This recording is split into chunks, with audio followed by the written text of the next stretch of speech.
Hello everyone, আমি হচ্ছি তোমাদের ইয়োর স্নেহা, একজন বিএসসি নার্সিং এর স্টুডেন্ট।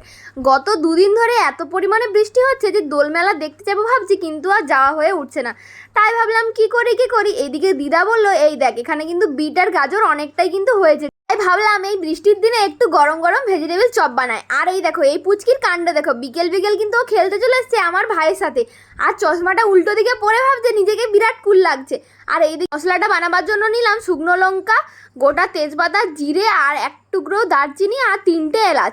তারপর এখানে বাদামগুলো ভেজে নিয়েছি, আর ওইগুলো কিন্তু শুকনো খোলায় একটু ভেজে গুঁড়ো করে নিয়েছি। তারপরে দেখো তেলের মধ্যে দিয়ে দিলাম গোটা 5 ফোড়ন, আর দিয়ে দিলাম আদা আর কাঁচা লঙ্কা বাটা। এই দুটো ভালো করে ভেজে নেওয়ার পর দিয়ে দিলাম গাজর, গ্রেট করা গাজর, বিটের টুকরোটা।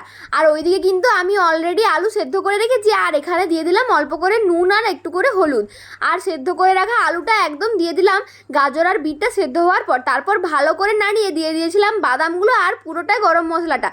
আর এই দেখো এখানে কিন্তু আমি ভালো টেবিল চপে শেপ দিয়ে ভেজে নিলাম। আমার এখানে কিন্তু একটা ভুল হয়ে গেছিলো, যেহেতু নতুন আলু ছিল তাই কিন্তু আমি সেদ্ধ অবস্থাতেই অনেকটা রেখে দিয়েছিলাম বলে চপগুলো একটু নরম হয়ে গেছে। এতে করে স্বাদের কিন্তু কোনো পার্থক্য হয়নি। দেখো আমাদের গরম গরম ভেজিটেবল চপ কিন্তু একদম রেডি। তো প্রথমেই দিয়ে দিলাম দাদুকে, দাদু খেয়েই বললো দারুণ হয়েছে। তারপরে আমরা কিন্তু যে যার খেতে লেগে গেলাম। তো ভিডিওটি ছিল এই পর্যন্ত, কেমন লাগলো জানিও, বাই।